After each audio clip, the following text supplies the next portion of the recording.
अमित भाई, thank you very much for joining us in news and India news. आज का दिन कठिन रहा। आज गुजरात की पब्लिक पसीना बहा रही है दोनों पार्टियों का। स्वाभाविक है, चुनाव होता है, सभी दलों के कार्यकर्ता नेता जनता के बीच में होते हैं और मतदान का दिन था तो आज जनता भी पूरा दिन अपनी मत क्षेत्र में वोट डालने में व्यस्त रही। पर ऐसा दिख रहा है और जिस तरह से न्यूज आ रही है कि ये इलेक्शन आपके लिए कठिन है 2007, 2002, 2012 की तुलना में। देखिए, अगर आप हर चुनाव के 2 महीने पहले के 1 महीने पहले के अखबार कटिंग, वीडियो रिकॉर्डिंग सब ढूंढ कर देखेंगी तो हर बार ऐसा लगता है आप लोगों को, और हमें हर बार हम जीत जाते हैं। पर हर बार इतनी सारी मूवमेंट्स नहीं चली थी। इससे भी बड़ी मूवमेंट चली थी। आपकी स्मृति जरा कमजोर हो गई है। केशुभाई पटेल इन सबसे बड़े नेता थे, उन्होंने एक अलग पार्टी बनाई थी और इसी प्रकार का एक आंदोलन चला था। अभी भाई, आप ये तो मानते हैं ना कि इस बार के गुजरात के चुनाव में बीजेपी के सामने एक यूथ पावर है जो आपको प्रश्न पूछ रहे हैं? नहीं, हर चुनाव में पूछता है। नहीं, यूथ का पावर, यूथ हर चुनाव में सवाल पूछता है, मगर अल्टीमेटली वो मानता है कि हमारी समस्याओं का समाधान भारतीय जनता पार्टी के पास ही है और हर बार समाधान हमने किया भी है। गुजरात के अंदर जिस प्रकार का परिवर्तन भारतीय जनता पार्टी की सरकार के बनने के बाद है वो पूरे देश भर में अपने आप में एक एग्जाम्पल है। 19,000 गांव में 24 घंटा बिजली देना, प्राइमरी एजुकेशन में एनरोलमेंट को 68% से बढ़ाकर 99% और ड्रॉप आउट रेशियो को 38% से कम कर 2% के 3% के अंदर डाल देना। मैं मानता हूं कोई भी राज्य में ऐसा नहीं हुआ होगा। अमित भाई, यूथ पावर जब मैं बात कर रही हूँ तब एजुकेशन की और एम्प्लॉयमेंट की बात कर रही हूँ। मैं एजुकेशन की ही बात कर रही हूं। एजुकेशन में सब तो सरकारी स्कूल में नहीं जाते, प्राइवेट में भी जाते हैं और सरकारी स्कूल में भी काफी प्रॉब्लम्स है क्योंकि आपने जो टीचर्स रखे हैं वो इतने कम पैसे दे रहे हैं उनको, शिक्षक मित्र को, और जबकि पे कमीशन के अनुसार तो 18,000 देने थे, तो एक उससे एक स्तर गिरा सरकारों में, सरकारी स्कूल में, और दूसरी बात प्राइवेट स्कूल्स में तो 8-8, 10,000 फीस है। राहुल गांधी की एनजीओ का कागज आपके हाथ में आ गया है। पहली बार स्तर तब गिरता है जब इसका बेसिक क्वालिफिकेशन हम गिराते हैं, तब हमने बीएड ही रखा है। और फॉर योर इन्फॉर्मेशन, ये जो कम तनख्वाह है वो 5 साल के लिए ही होती है। 10 साल पहले हमने शुरू किया था, बहुत सारे लोग आज पूरी तनख्वाह लेकर पढ़ाने का काम कर रहे थे। कांग्रेस के राज में 1,13,000 शिक्षकों की कॉम्प्रोमाइज नहीं है सिलेबस, एक मॉडल है। और मुझे लगता है कि इस प्रकार के किसी के विरोध करने के आधार पर आप जितनी सीनियर और वरिष्ठ पत्रकार ने भरोसा नहीं करना, गांव में जाकर देखना चाहिए। गांव में पूछिए। अच्छा, उसका शालाएं बंद रहती थी, कमरे नहीं थे। हर गांव में 5 नए कमरे मिनिमम बने होंगे गुजरात में, और हर कमरे के लिए एक शिक्षक है, हर शिक्षक के लिए कमरा है। अमित भाई, आप तो समाज के नजदीक रहते हैं, आप हमेशा कहते हैं कि मैं ग्रास रूट का आदमी हूं, आप आम आदमियों के नारायणपुरा में रहते थे। आप भी जानते हैं कि लोगों को एजुकेशन महंगा पड़ रहा है, हाँ या ना? गुजरात में एजुकेशन महंगा है या नहीं? विकल्प नहीं है, ऐसा नहीं है। एक पानी की बोतल अगर 10 रुपये में मिलती है, मगर पानी उपलब्ध है तो लेने वाले ने तय करना है कि कौन सी लेनी है। विकल्प नहीं है, ऐसा नहीं। राहुल गांधी बिल्कुल बोगस और झूठे आंकड़े दे रहे हैं कि 13,000 स्कूलें बंद हो गई। एक स्कूल का नाम बोल दे वो, बस एक स्कूल का। मुझे लगता है उन्होंने अध्यक्ष बनने के बाद सबसे बड़ा रिव्यू अगर करना है तो उनकी फीडबैक टीम में करना चाहिए। अमित भाई, आप इलेक्शन के समय और पहले भी जो काफी मुलाकातें दी है उसमें आप हमेशा कहते हैं कि इलेक्शन कैंपेन आपके लिए, क्योंकि आप भाजपा के और अपने को भाजपा के कार्यकर और आरएसएस के सदस्य मानते रहे हैं, आप हमेशा कहते हैं कि इलेक्शन कैंपेन एक विचार और आइडियोलॉजी को लोगों तक पहुंचाने का अवसर है और हार और जीत इम्पोर्टेंट नहीं है। मैं आपको ये कहना चाहती हूँ कि अगर हम आपकी बात को सीरियसली लेके अभ्यास करें तो गुजरात का इलेक्शन कैसा हो गया है जिसमें आपके जैसे नेता और आप भाजपा के प्रमुख हैं और प्राइम मिनिस्टर नरेंद्र मोदी कैसी बातें कर रहे हैं जिसमें विकास में हम क्या करेंगे, नए विकास के मॉडल की चर्चा, उसके बदले मणिशंकर अय्यर के कोई कोट और कपिल सिब्बल का बयान, जो भी उसमें भी आया है कि वो सुन्नी वक्फ बोर्ड की तरफ से नहीं थे, तो ऐसी सब बातों पे कितना समय व्यस्त कर रहे हैं आप? रैली में से, डायस पे से बोल रहे हैं। मुझे लगता है आपको, आप बताइए कि ये आप इलेक्शन कैंपेन में क्या विचार लेके जा रहे हैं और विकास की बातें कर रहे हैं? देखिए, मुझे लगता है आपने एक भी भाषण पूरा नहीं सुना है। जो मीडिया के टेस्ट की चीजें मीडिया दिखाता है वही देखकर आप मुझे सवाल पूछ रही हैं। 45 मिनट के भाषण में 24 घंटा बिजली, गांवों तक रोड पहुंचना, ड्रॉप आउट रेशियो, ऐसी बेसिक समस्याओं की चर्चा करते करते ये 2 बातें भी करी है। इसी को आप सवाल बनाकर पूछ रही हैं। अच्छा, ये बताइए, 2.5 मिनट होता है जी, इसमें 2.5 मिनट होता है। और मैं मानता हूं ये इलेक्शन का मुद्दा है। अगर कांग्रेस पार्टी ये चाहती है कि राम जन्मभूमि का मंदिर का फैसला लेट आए, तो देश की जनता के लिए चिंता का विषय है।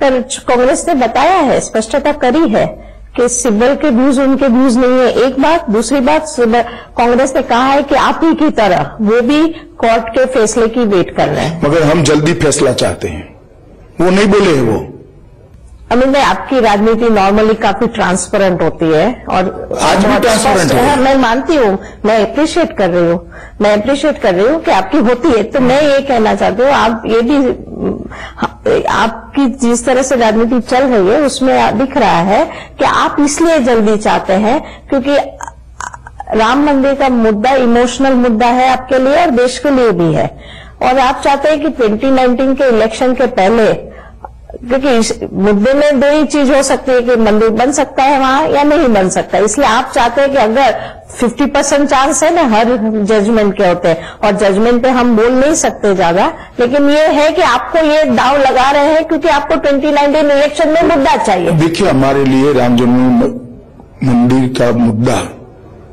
ये इलेक्शन का मुद्दा नहीं है, हमारी भावनाओं के साथ जुड़ा हुआ मुद्दा है। देश के करोड़ों लोग चाहते हैं कि ये मुद्दे पर जल्द से जल्द सुनवाई हो, जल्द से जल्द फैसला आए, और इसमें किसी ने रोड़े नहीं अटकाने चाहिए। आप मुझे ये बताइए, अगर कपिल सिब्बल सुन्नी वक्फ बोर्ड के वकील नहीं थे तो सुन्नी वक्फ बोर्ड का वकील कौन था? कोई रिप्रेजेंट ही नहीं कर रहा था क्या? और किसके वकील थे? अंसारी के। वहां पर अंसारी के साथ साथ सुन्नी वक्फ बोर्ड के जो केस की तवारीख बनती है उस पर इनका नाम सुन्नी वक्फ बोर्ड की अपील के साथ ही जुड़ा हुआ है। जब एक लॉयर 3 पार्टियों की ओर से अपीयर होता है तो एक ही नाम आता है। मैं नहीं मानता आप लोगों को इतनी मालूमात नहीं होगी, मगर तो क्यों बचा रहे हैं आप? पर आप उसको मुद्दा बना क्यों रहे? मुद्दा ही है, विकास मुद्दा है। गुजरात में आप ही ने हमें बताया है। विकास भी मुद्दा है और ये भी मुद्दा है।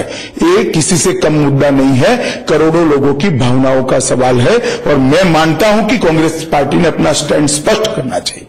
अरे भाई, गुजरात इलेक्शन की बात इस बार जब 2017 की जब भी होगी तो ये कहा, उसका रेफरेंस पॉइंट आज के दिन ये है कि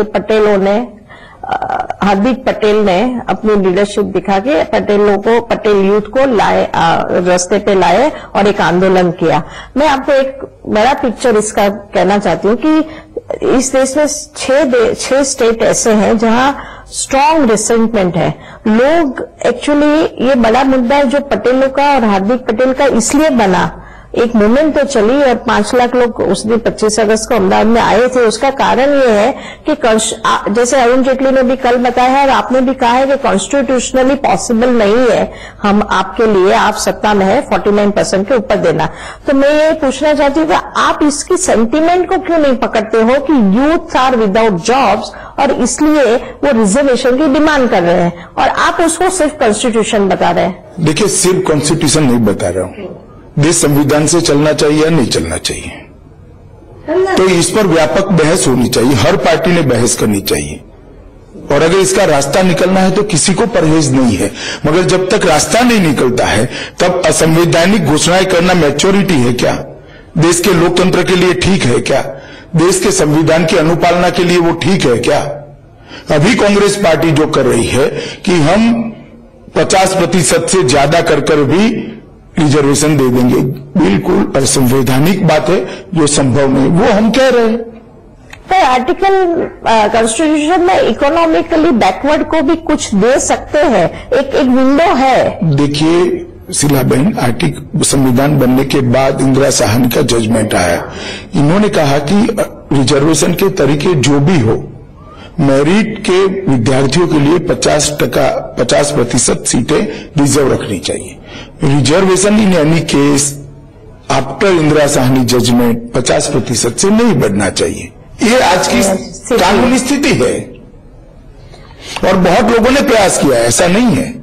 गुजरात विधानसभा में हमने भी प्रयास किया इकोनॉमिकल बैकवर्ड क्लास को 10% आरक्षण देने का, हाईकोर्ट ने स्टे कर दिया। अमित भाई, आप पॉलिटिशियन है, आप नेता है, आपका काम आशा देना भी होता है। तो ये मैं आपका पढ़ रही थी, मैंने तो गुजराती पढ़ा और संकल्प पत्र, उसमें वो आपने ऐसी आशा नहीं दी है उस पटेल लोगों को, या जो रिजर्वेशन मांग रहे हैं। देखिए, पहली बात मैं आपको बता दूं कि रिजर्वेशन के जो दुष्परिणाम युवाओं को लगते, इसकी वैकल्पिक व्यवस्था हमने की है। जैसे एडमिशन के अंदर फीस ज्यादा देनी पड़ती है, तो जितने भी मेरिट वाले बच्चे हैं, रिजर्वेशन के प्रतिशत जितने, वो सभी की फीस गुजरात सरकार ने भरने के लिए योजना बनाई और वो भर रही है। 33,000 बच्चों को इसका फायदा भी मिल चुका है। तो वो सुन लीजिए ना, वो बच्चों का भविष्य अंधकारमय नहीं हुआ है। वो चाहे कम आय वाले परिवार से भी आते हैं, तो उनको मेडिकल में और इंजीनियरिंग में दाखला ज्यादा फीस वाली सीट पर मिलने की व्यवस्था भारतीय जनता पार्टी की सरकार ने की है। जॉब्स के लिए भी हमने मुद्रा बैंक योजना, स्टैंड अप, स्टार्टअप, ये सब किया है। और अल्टीमेटली ये सारे जॉब में से रिजर्वेशन भी हटा लेते हैं तो कोई और लोग रह जाएंगे। जॉब का प्रॉब्लम तो रहने ही वाला है। और मैं मानता हूं कि इस पर एक व्यापक राजनीतिक बहस की जब भी होगी तब होगा। आज की स्थिति में ये जो कांग्रेस ने वादा किया है, वो वादा प्रैक्टिकल नहीं है, ये झूठा वादा है और मैं मानता हूं छलावा है। ओके, तो पटेल जो रिजर्वेशन मांग रहे हैं उसको आप होप क्या दे रहे हैं? स्पष्ट हमने विकल्प ही दे दिया। होप की क्या बात कर रही है शीलाबेन? हमने विकल्प दे दिया, उसके एडमिशन की पूरी व्यवस्था की, सरकार पूरा खर्चा उठा रही है। जो लोग, सिर्फ पटेल नहीं, सभी जातियों के नॉन रिजर्व कैटेगरी के जो मेरिट्स वाले बच्चे हैं, उनकी ज्यादा फीस जो बननी पड़ती है वो सरकार भर रही है। वो सब कम होते हैं ना, तो कम हो या ज्यादा, तो इससे ज्यादा तो हो नहीं सकते। उनको रिजर्वेशन भी दे दो तो इससे ज्यादा कहां से होंगे? जो प्रतिशत है उतने ही होंगे। मैं अमरेली में मोटा कुकावाव और नडियाद में ठासरा, वहां पे कुछ लोगों से बात की तो उन्होंने कहा कि 15,000, 25,000 और 27,000। रादर ये गुजरात सरकार ने अच्छा अप्रिशिएट करना पड़ेगा कि अच्छा कानून बनाया कि आप प्राइवेट स्कूल में अपर कैप लगाएंगे कि इससे ज्यादा नहीं ले, पर जब स्कूलों में जाके देखते हैं तो वो नहीं हुआ है। वो आपको और स्टडी करने की जरूरत है। इसको हाईकोर्ट ने अभी स्टे किया हुआ है, जजमेंट रिजर्व है, आर्ग्यूमेंट्स ओवर हो गए। मुझे पूरी आशा है कि हम हाईकोर्ट में जीतेंगे।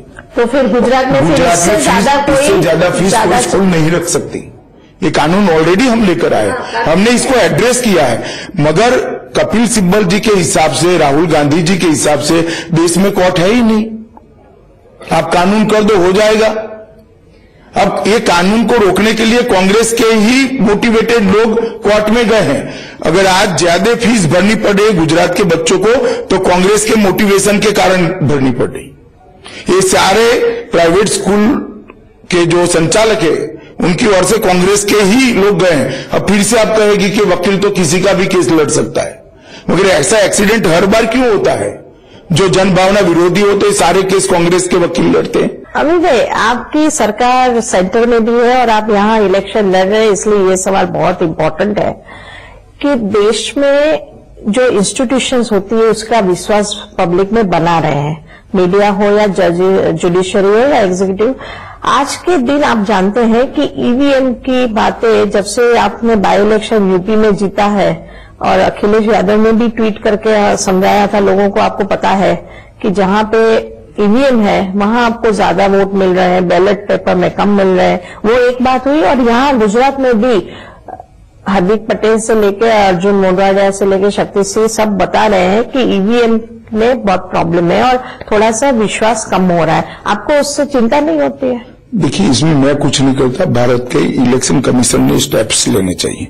इलेक्शन कमीशन के ने सारे लोगों को मौका दिया था, भारतीय जनता पार्टी को भी दिया था, 1 मिनट कि ईवीएम में किस प्रकार से गड़बड़ी हो सकती है, आप आकर डेमोन्स्ट्रेशन दो।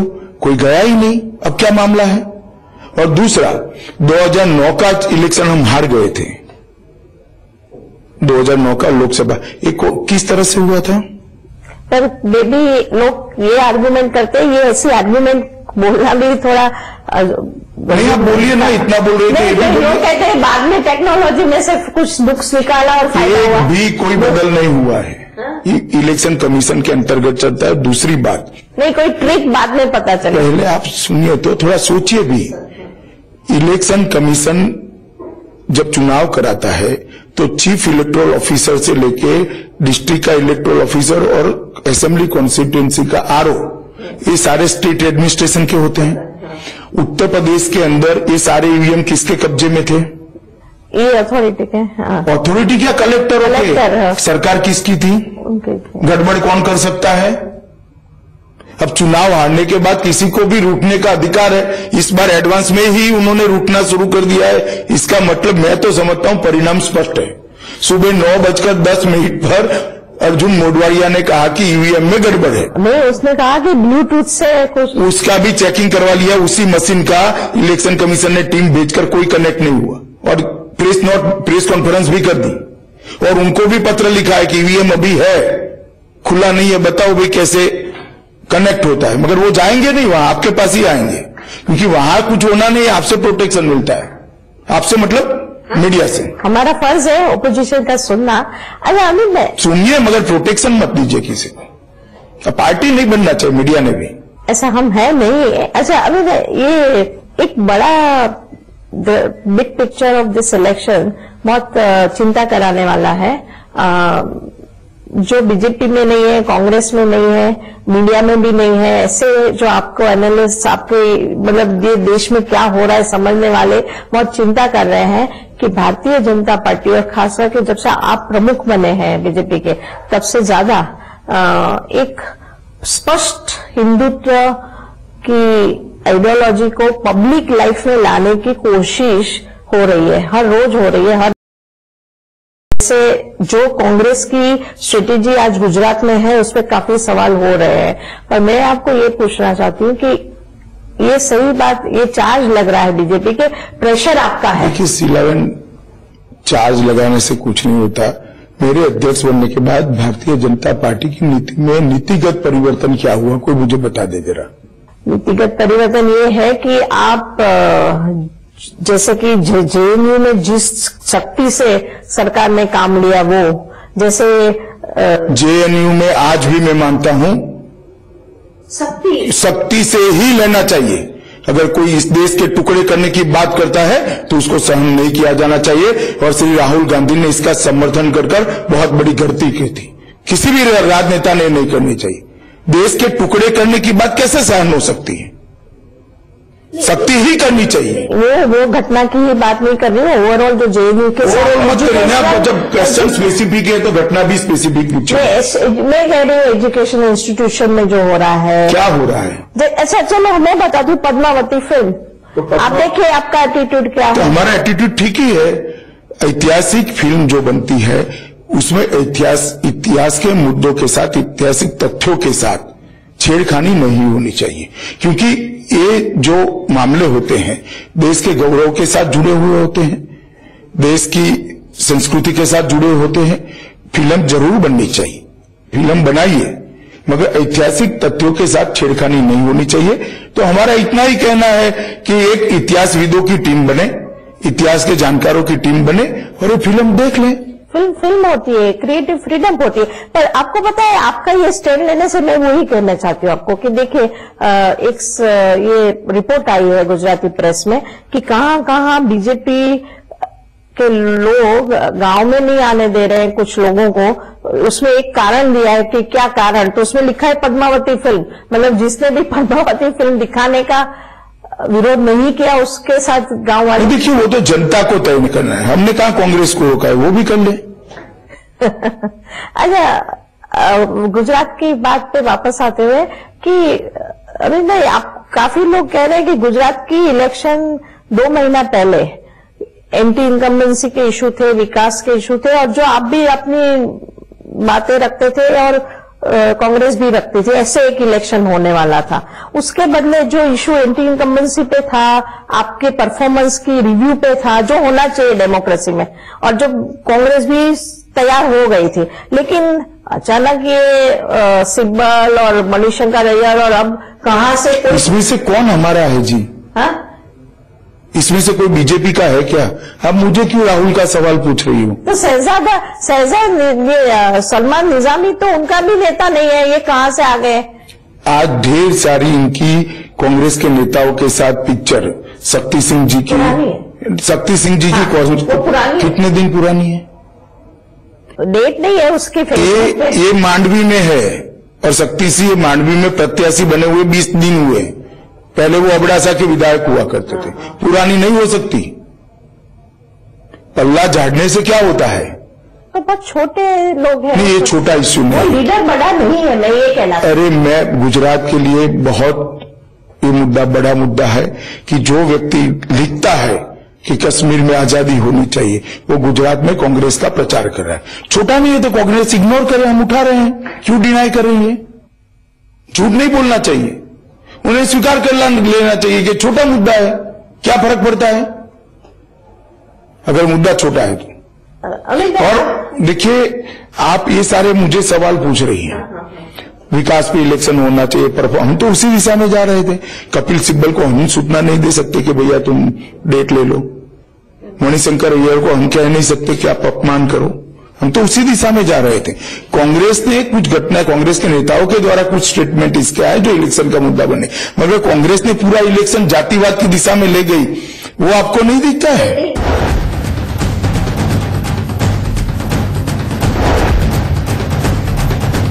आप क्यों कह रहे हैं कि कांग्रेस जातिवाद पे ले गई? जातिवाद पे कांग्रेस और आपके हार्दिक पटेल और ठाकुर सेना और जिग्नेश ने पहले एक आंदोलन स्ट्रीट लेवल की मूवमेंट करी, और उसमें कांग्रेस जुट गई क्योंकि वो सरकार के सामने। नहीं है शीलाबेन, मुझे लगता है कि आप बहुत फेवर कर रहे हो कांग्रेस का।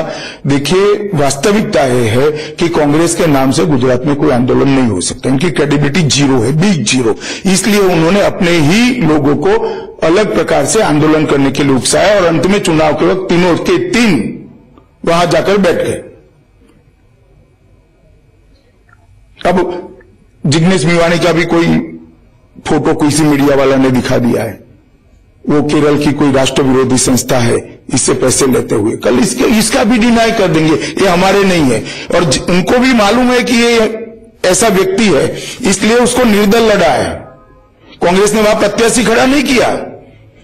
अब कांग्रेस जब डिनाई करेंगे, मैं एडवांस में प्रश्न पूछ लेता हूं कि उन्होंने उसका प्रत्याशी इसकी फेवर में नहीं खड़ा किया, बीजेपी की फेवर में नहीं खड़ा किया। नहीं अमित, मैं आपको बताऊं क्या इससे निष्कर्ष निकलता है। जब आप इतना अच्छा माहौल था आपकी, मैं ये नहीं कह रहा हूं कि बीजेपी के खिलाफ का था या कांग्रेस के फेवर वाला, एक वेरी हेल्दी डेमोक्रेटिक माहौल था, उसमें विकास, एंटी इनकम्बेंसी, विजय रूपाणी की लीडरशिप, आपकी संगठन शक्ति, सब अच्छी चर्चाएं हो सकती थी। उसके बदले ये कहाँ है?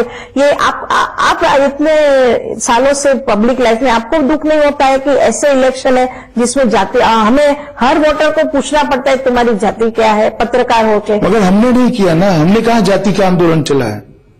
पर आप इतना बड़ा संगठन है, आप इतने आपसे बदला, गुजरात में भी हम ही बदल रहे। हर सभा में मैं पहले कहता हूं, आपको निर्णय करना है जातिवाद की दिशा में जाना है या विकासवाद की दिशा में जाना है, और जनता जातिवाद के साथ नहीं जाएगी।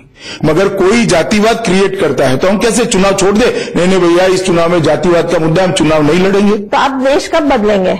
देश बदल ही रहे हैं हम। आप ये तो मानते हैं ना, हम जातिवाद इलेक्शन में नहीं होना चाहिए, तो आपको ही तो आप मजबूत हम एक अकेले नहीं कर सकते। कांग्रेस ने जातिवाद खड़ा किया तो हम क्या इलेक्शन छोड़ दे क्या? हम हमारे मुद्दे से इलेक्शन लड़ रहे हैं, विकास के मुद्दे पर लड़ रहे हैं, मोदी जी के परफॉर्मेंस पर लड़ रहे हैं, देश की सुरक्षा पर लड़ रहे हैं, देश के गौरव पर लड़ रहे हैं, देश के अर्थतंत्र के विकास पर लड़ रहे हैं, 24 घंटा बिजली घर गांव में पहुंची उस पर लड़ रहे हैं। तो अब जो जिस तरह से ये बाजी बिछी हुई है, जो चेस बोर्ड है, उसमें आपको क्या लग रहा है अमित भाई? गुजरात के इलेक्शन नरेंद्र मोदी की करिश्मा और उसकी लीडरशिप पे आप जीतेंगे, जातिवाद का जो समीकरण है उसको जीतेंगे? करिश्मा शब्द प्रयोग ठीक नहीं है।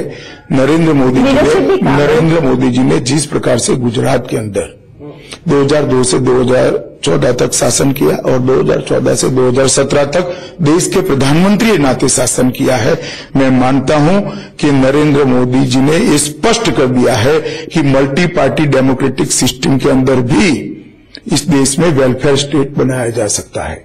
नहीं, मैं गुजरात का पूछ रही थी। गुजरात देश के बाद नहीं है। गुजरात की जीत कैसे है? आप गुजरात की एनालाइज करेंगे? गुजरात की जीत अगर हम जीतते हैं, अगर आप तो जो कि हम जीतने वाले हैं, तो गुजरात की जीत विकास के नाम की जीत से जानी जाएगी। अरे देश भर में बहुत आपको पूछने के लिए मुझे काफी लोग कहते हैं कि अगर नरेंद्र मोदी या अमित शाह को मिले तो पूछना चाहिए, और वो बहुत सटीक सवाल है। वो कहते हैं आप दोनों समझते हैं कि धंधा कैसे होता है, आप दोनों समझते हैं कि मिडिल क्लास को क्या तकलीफ है, और फिर भी आपने जीएसटी लाके सीधे small and medium scale industry को टच कर दिया और उनको इतनी तकलीफें हुई, कितनी इंडस्ट्रीज छोटी वाली बंद हो गई।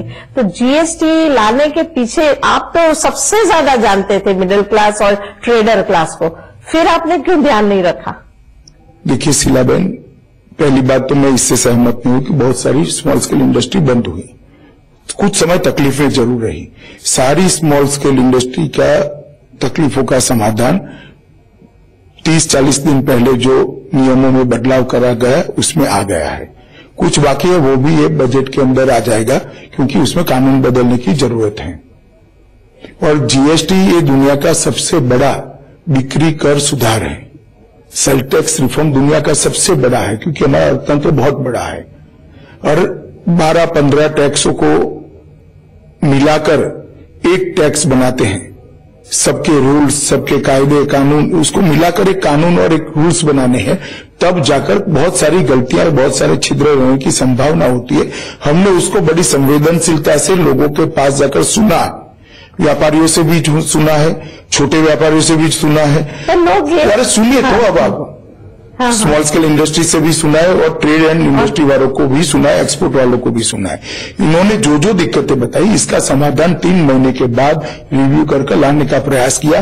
अभी भी हर महीने जीएसटी काउंसिल की मीटिंग हो रही है और जीएसटी काउंसिल ये सारी चीजों को धीरे धीरे रिजॉल्व करिए। 7-8 महीने के बाद जीएसटी लोकभोग्य बनेगा और जीएसटी से देश के अर्थतंत्र को बहुत बड़ी गति मिलने वाली है। टीथिंग प्रॉब्लम, शुरुआती दिक्कतें इतने बड़े कर सुधार के अंदर ना आए तो कर सुधार नहीं हो सकता। समस्या का समाधान करते वक्त विरोध आएगा, ऐसा सोचकर समस्या का समाधान न करना अच्छी राजनीति नहीं हो। पर इसके बीच में गुजरात इलेक्शन आया ना। ठीक है, हमने कहा है ना व्यापारियों को, हमारा एक ट्रैक रिकॉर्ड है। लोगों की भावनाओं को समझने का हमारा ट्रैक रिकॉर्ड है, लोगों की समस्याओं को सुलझाने का हमारा ट्रैक रिकॉर्ड है। मैंने भी संवाद किया है, हमारे सारे एमपीओ ने संवाद किया है, हमारे सारे मंत्रियों ने संवाद किया है। ऐसा नहीं है कि इनके पास कोई पहुंचा नहीं। मैं समझ गई, पर लोग ये पूछ रहे हैं कि गुजरात इलेक्शन ने आप ही के लिए इतना रिस्की बना दिया, क्योंकि हम पॉलिटिकली नहीं सोचते हैं। पर पीएम ने कहा है कि मैं पॉलिटिकल प्राइज देने को तैयार हूं, इसका भी लोग अर्थघटन, इसका अर्थ यही होता है कि हम पॉलिटिकली नहीं सोचते हैं। तो गुजरात के इलेक्शन के समय भी आप पॉलिटिकल प्राइज देने को तैयार हैं? प्राइज कुछ नहीं देनी है, काउंटिंग आए तब फोन कर लेना। हम 150 के ज्यादा सीटों के साथ गुजरात के जीत के सारे रिकॉर्ड तोड़कर विजयी होंगे। गुजरात के व्यापारी भारतीय जनता पार्टी के साथ है। उन्होंने कांग्रेस का शासन देखा है, दंगे होते थे, कर्फ्यू होते थे, इनके पास से उगाही की जाती थी, करप्शन होता था। ये सारी चीजों से व्यापारी निकला है बाहर। अभी आपको गुजरात का नेता नहीं बनना है, लोग खास पूछ रहे हैं। मैं भारतीय जनता पार्टी का अध्यक्ष हूं। अब इसकी व्याख्या जिसको जो करनी हो करे।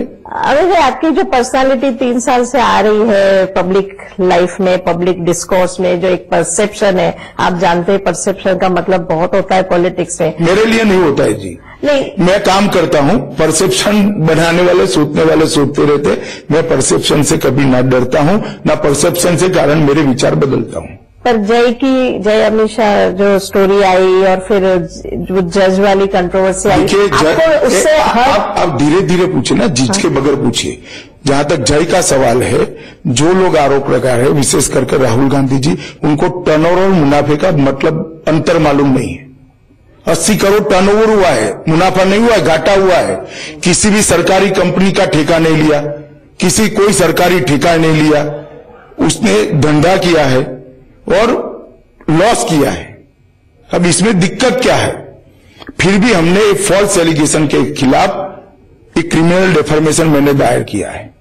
अब इसको जिन लोगों ने स्टोरी छापी वो चलने नहीं देते।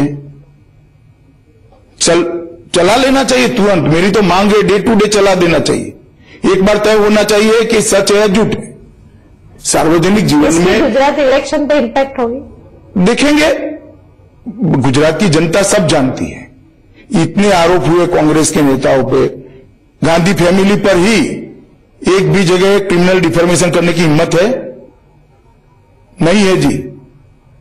दूर से बोलना अलग बात होती है। अभी नहीं, काफी लोग, आप तो जानते हैं, काफी लोग समझते भी है ये बात, और आप भी समझेंगे कि डिफेमेशन केस जरा जांचती होती है मीडिया पे, क्योंकि काफी लोग ऐसे अनाप शनाप मेरे बारे में नहीं छाप सकते जी। अगर सच है तो कोर्ट मुझे फटकार लगाएगी, झूठ है तो उनको फटकार लगाएगी। चीजों के तथ्य में जाए बगैर छापना भी तो मीडिया की रिस्पॉन्सिबिलिटी तो मानी ही जाएगी। और ये मैं कौन होता हूं तय करने वाला जी? मैं तो कोर्ट के सामने गया हूं, देश के कानून के सामने गया हूं। अमित भाई, आपकी एक और कंट्रोवर्सी हुई कि आप, कुछ कांग्रेस वाले कह रहे हैं कि आप जैन हैं और हिंदू नहीं है, तो आपका नहीं, इनकी जानकारी का अभाव होगा। मैं 7 पुश्तों से दाएं बाएं कहीं से इधर उधर करे बगैर हिंदू हूं। इनकी जानकारी का अभाव होगा। हिंदू, प्रैक्टिसिंग हिंदू है जी, बिल्कुल। अरे आप तो हमेशा कॉन्फिडेंस में होते हैं, और पता नहीं कॉन्फिडेंस में होते हैं और कभी कभी ओवर कॉन्फिडेंस की बॉर्डर को भी टच करते हैं। हमने हमेशा देखा है आपका जुनून बहुत ज्यादा होता है, लेकिन हम ऑब्जर्व सभी पार्टी को कर रहे हैं। इस बार आम आदमी में भी और कांग्रेस में भी ऐसा लग रहा है उनको कि इस बार हम 2002 के बाद सबसे अच्छा चांस इस बार है। आपको क्या कहना है? देखिए, 2007 में भी आप ऐसा मानते होंगे, 12 में भी ऐसा मानते थे, इस बार सबसे ज्यादा 17 में। ये तो 12 में थोड़ी ना, तो आप 17 की बात करोगे, समझ रहे? हाँ। 7 में भी 25-12 की बात करोगे, थोड़ी ना करोगे। 17 में भी कर रहे हैं। ये हर बार चुनाव के बाद कांग्रेस वाले नए कपड़े सिला देते हैं और काउंटिंग के बाद कुछ नहीं होता है। गुजरात की जनता का आशीर्वाद हमेशा से भारतीय जनता पार्टी के साथ रहा है। हमने संवेदना से गुजरात की जनता की तकलीफों को दूर करने का निष्ठावान प्रयास किया है। अभी डेमोक्रेसी में एक बदलाव आ रहा है हमारी इंडियन डेमोक्रेसी में। आपसे ज्यादा कौन जानता है कि पक्षीय राजकारण का महत्व कितना है, पॉलिटिकल पार्टीज का महत्व डेमोक्रेसी में। तो आपके काउंटर पार्ट बदल रहे हैं कांग्रेस में, मेन स्ट्रीम पार्टी के। राहुल गांधी आ रहे हैं, तो आप उनके साथ सहयोग से देश के अच्छे कामों में सरकार से काम करने की अपेक्षा? नहीं, हम तो सहयोग चाहते ही है, पहले भी चाहते थे, अब भी चाहते हैं। तो आप सोच रहे हैं कि राहुल गांधी जब प्रेसिडेंट हो जाएंगे तो देश को 2 बड़ी पार्टी को यंग लीडर्स में? देखिए, ऐसा है कि ये उनका आंतरिक मामला है, किसको अध्यक्ष बनाना नहीं बनाना। इससे भारतीय जनता पार्टी का उसमें कोई हस्तक्षेप नहीं होना चाहिए, अभिप्राय भी नहीं होना चाहिए। वो कांग्रेस पार्टी ने तय करना चाहिए अपना अध्यक्ष कौन है। जो कोई भी बनेगा, हम एक जिम्मेदार सत्ताधारी पार्टी के नाते उनसे सहयोग भी मांगे, सहयोग की अपेक्षा भी करेंगे। अमित भाई, ये गुजरात इलेक्शन हार और जीत जो भी होगा भारतीय जनता पार्टी, कोई हारने का सवाल ही नहीं है। अच्छा, तो इसका सबसे ज्यादा सीटों के साथ भारतीय जनता पार्टी जीतने जा रही है। नेशनल इंपॉर्टेंस क्या रहेगा? अब वो आप लोग आकलन करते रहिएगा। भारतीय जनता पार्टी, इसकी नेशनल पॉलिटिक्स में गहरी असर होगी? हर चुनाव की होती है, इसकी कोई गुजरात की स्पेशल नहीं होगी। हर चुनाव की असर नेशनल पॉलिटिक्स पर होती है, होनी ही चाहिए। मगर ये चुनाव हम रिकॉर्ड बहुमत के साथ जीतने के लिए जा रहे हैं।